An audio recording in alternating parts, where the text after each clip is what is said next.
അടുത്തിടെയായിട്ട് വളരെയധികം നമ്മൾ കേൾക്കുന്ന ഒരു വാർത്തയാണ്. അതായത് പല ചെറുപ്പക്കാർ, പല സെലിബ്രിറ്റികൾ പെട്ടെന്ന് കുഴഞ്ഞു വീണ് മരിക്കുന്നു. എന്താണ് ഈ സഡൻ ഡെത്തിനുള്ള കാരണം? ഞാൻ ഡോക്ടർ അരുണുമൻ, ന്യൂറോ സർജനാണ്. നമുക്കറിയാം, ഈ സെലിബ്രിറ്റീസ് എന്ന് പറഞ്ഞു കഴിഞ്ഞാൽ അവർക്ക് എല്ലാം ഉണ്ട്. അതായത് അവർക്ക് ആവശ്യത്തിന് പണമുണ്ട്, അവർക്ക് ജീവിത സാഹചര്യം വളരെ നല്ലതാണ്, നല്ല ബംഗ്ലാവ്, എല്ലാ സൗകര്യങ്ങളും ഉണ്ട്. അവർ ഫിറ്റ്നസ്സിൽ വളരെയധികം ശ്രദ്ധിക്കുന്നു, അവർ വ്യായാമം നിരന്തരം ചെയ്യുന്നു. എന്നിട്ടും പലപ്പോഴും പല കാരണങ്ങളുണ്ട് അവർ പെട്ടെന്ന് കൊഴിഞ്ഞു വീണ് മരിക്കുന്ന ഒരു വാർത്ത നമ്മൾ കേൾക്കാറുണ്ട്. അപ്പൊ എന്തായിരിക്കും എത്ര കാര്യങ്ങൾ ശ്രദ്ധിച്ചിട്ടും ഇവർ ഇങ്ങനെയൊക്കെ സംഭവിക്കുന്നത്? ഇതൊരു പ്രധാനമായും രണ്ട് കാരണങ്ങളാണ്. അതായത് ഒന്ന്, അമിതമായ സമ്മർദ്ദം; രണ്ട്, ഉറക്കമില്ലായ്മ. ഇത് രണ്ടുമാണ് ഈ പ്രശ്നത്തിനുള്ള നമുക്ക് പറയാവുന്ന പ്രധാനപ്പെട്ട രണ്ട് കാരണം. അപ്പൊ സമ്മർദ്ദം എന്ന് വെച്ച് കഴിഞ്ഞാൽ നമുക്കറിയാം, സെലിബ്രിറ്റീസ് എന്ന് വെച്ചാൽ എപ്പോഴും അവര് ഒരു പെർഫോം ചെയ്ത് മെയിൻറ്റെയിൻ ചെയ്യണം. കാരണം ഭയങ്കര അധികം കോമ്പറ്റീഷൻ കൂടിയപ്പം നിരന്തരം അവർ സ്ട്രെസ്ഡ് ആണ്, സമ്മർദ്ദം വളരെ കൂടുതലാണ്. അപ്പൊ സംഭവിക്കുന്നത് വെച്ചാൽ നമ്മുടെ ബോഡിയിലെ ഈ സ്ട്രെസ് ഹോർമോൺസ്, അതായത് അഡ്രിനലിൻ, നോർ അഡ്രിനലിൻ,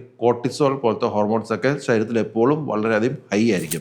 ഈ നിരന്തരമായിട്ട് ഇങ്ങനെ കൂടി നിൽക്കുമ്പം നമ്മുടെ ഓരോ അവയവങ്ങളിലും അതിന് ഡാമേജിങ് എഫക്ട്സ് ഉണ്ടാവും. അതായത് നമ്മുടെ തലച്ചോറിലായാലും, നമ്മുടെ ഹൃദയത്തിലായാലും, നമ്മുടെ രക്തക്കുഴലിലായാലും, നമ്മുടെ ലങ്സിലായാലും, നമ്മുടെ സ്കിന്നിലായാലും ഒക്കെ ഒരുപാട് ദോഷങ്ങൾ ഉണ്ടാവും. ഒരുപാട് ഡീജനറേറ്റീവ് പ്രോസസ്സ് നടക്കും.